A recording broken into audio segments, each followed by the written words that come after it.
Assalamualaikum warahmatullahi wabarakatuh. Bismillahirrahmanirrahim. Allahumma sholli ala Muhammad wa ala ali Muhammad.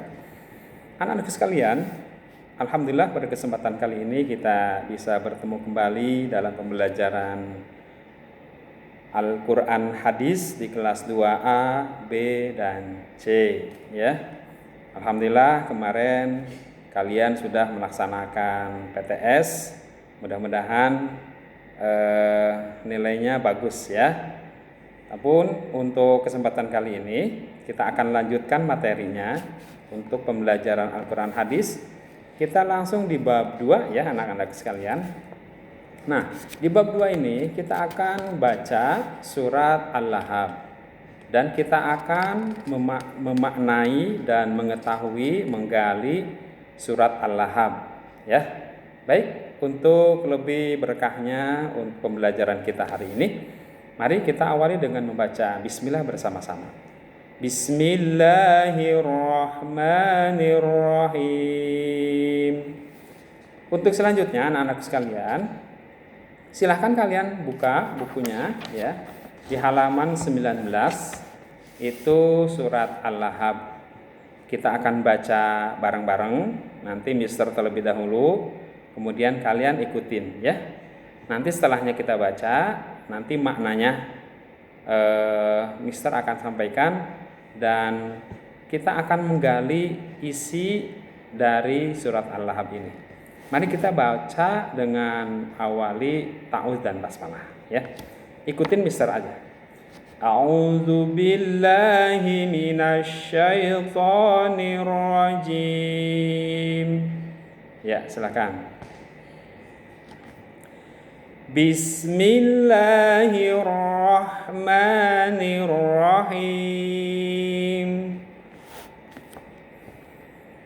Tabbat yada abi lahabin wa tab.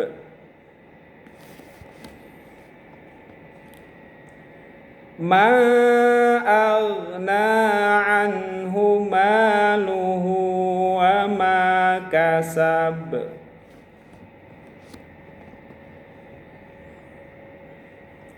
Sayasla naran zata lahab.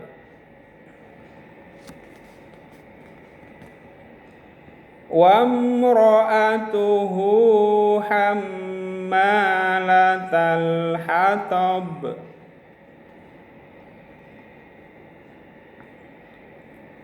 Fi jidha hablum mim masad.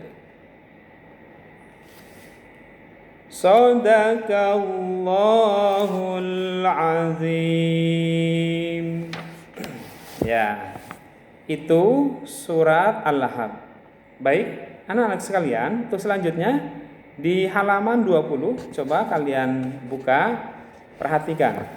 Di sini kita akan memahami apa itu isi dari surat Al-Lahab atau isi kandungan dari surat Al-Lahab. Anak-anak, surat Al-Lahab itu pertama dia diturunkan oleh Allah Subhanahu wa taala itu di Mekah. Makanya termasuk golongan suratnya golongan Makkiyah ya, karena diturunkan di Mekah. Jadi surat Al-Qur'an itu dibagi dua, ada yang golongan Makkiyah, ada golongan Madaniyah. Kalau golongan Makkiyah berarti surat-surat atau ayat-ayat Al-Qur'an yang diturunkan oleh Allah kepada Nabi Muhammad di Mekah.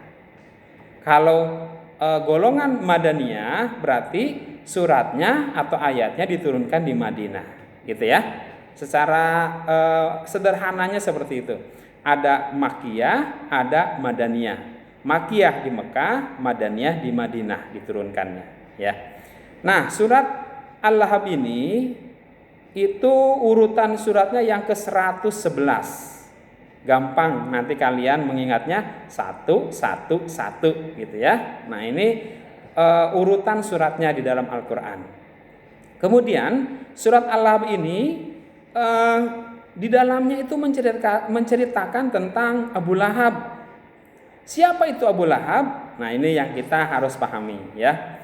Gini anak-anak sekalian, Rasulullah SAW diutus oleh Allah Subhanahu Wa Taala itu untuk kemaslahatan kita semuanya. Beliau adalah dari suku Quraisy, di mana suku Quraisy itu di Mekah itu sangat dihormati, ya. Jadi Nabi Muhammad itu keturunannya keturunan Menak kalau kita mah keturunan orang-orang yang istilahnya keturunan orang-orang yang bagus gitu ya. Jadi suku Quraisy itu suku yang sangat dihormati, suku yang terbesar di Arab Saudi pada saat itu. Makanya sangat dimuliakan, sangat dihormati. Nah, Rasulullah Nabi Muhammad SAW menyampaikan dakwahnya di sana. Diawali di kota Mekah, ya. Nah, ketika itu Rasulullah punya paman namanya Abul Uzza. Paman Rasulullah namanya Abul Uzza atau lebih dikenalnya dengan Abu Lahab. Abu Lahab ini dulunya sangat sayang sama Rasulullah. Ketika Rasulullah kecil, ketika Rasulullah itu dewasa, nah, ketika Rasulullah diangkat oleh Allah untuk menjadi rasul, kemudian menyampaikan agama Islam, maka di situ Abu Lahab itu mulai benci sama Rasulullah. Ya, karena dia itu yang awalnya disayangi oleh Rasulullah, karena Rasulullah itu menyampaikan ajaran Islam, sehingga Abul Uzza atau Abu Lahab itu benci sama Rasulullah. Sampai-sampai ketika Rasulullah mau menyampaikan dakwahnya, mengajak orang-orang masuk Islam, dihalang-halangin sama beliau. Dihalang-halangin sama Abu Lahab. Nah, bukan Abu Zahal, Abul Uzza. Dengan istrinya namanya Ummu Jamil atau Arwa bin Harb, lebih dikenal dengan Ummu Jamil. Abu Lahab dengan Ummu Jamil ini suami istri, dia selalu menghalang-halangi dakwahnya Rasulullah. Ketika Rasulullah mau ke masjid, mau berdakwah, dihalangin sama dia. Jalannya dihalangin, dijagain sama batu, sama ranting, sama kayu. Sehingga dia sering mengumpulkan kayu untuk menghalangi dakwahnya Rasulullah. Maka Abu Lahab ya dengan istrinya Ummu Jamil ini dicap oleh Allah masuk neraka, bahkan diabadikan di dalam Al-Qur'an di surat Al-Lahab. Ya, makanya kita tidak boleh untuk menghalang-halangi orang berbuat baik, ya. Jangan sampai kita seperti Abu Lahab. Abu Lahab aja seperti itu, disiksa oleh Allah Subhanahu wa taala di neraka. Nah, kita jangan sampai seperti itu. Ini pelajaran buat kita. Apa hikmahnya? Pertama, kita tidak boleh menghalangi orang kalau mau berbuat baik. Ada teman kita mau ke masjid, tar aja, belum waktunya. Nah, kayak gitu. Itu berarti menghalangi orang berbuat baik. Tidak boleh. Atau orang mau bersedekah, mau ngasih kue sama temannya, jangan, nanti kamu kekurangan. Nah, kayak gitu kan, biasanya suka ada tuh. Misalkan teman kamu punya roti satu, dipotek, mau dikasih sepotong sama teman yang lain, ada yang menghalangi, jangan, nanti kamu nggak kenyang kalau dikasih sama orang lain.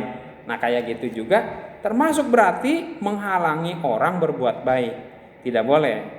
Nah, Abu Lahab dan Ummu Jamil di sini, dia suami istri, selalu menghalangi Rasulullah berbuat baik, Rasulullah mengajak orang masuk Islam, sehingga disiksa oleh Allah Subhanahu wa taala. Ya. Nah, ini sedikit kesimpulan tentang surat Al-Lahab.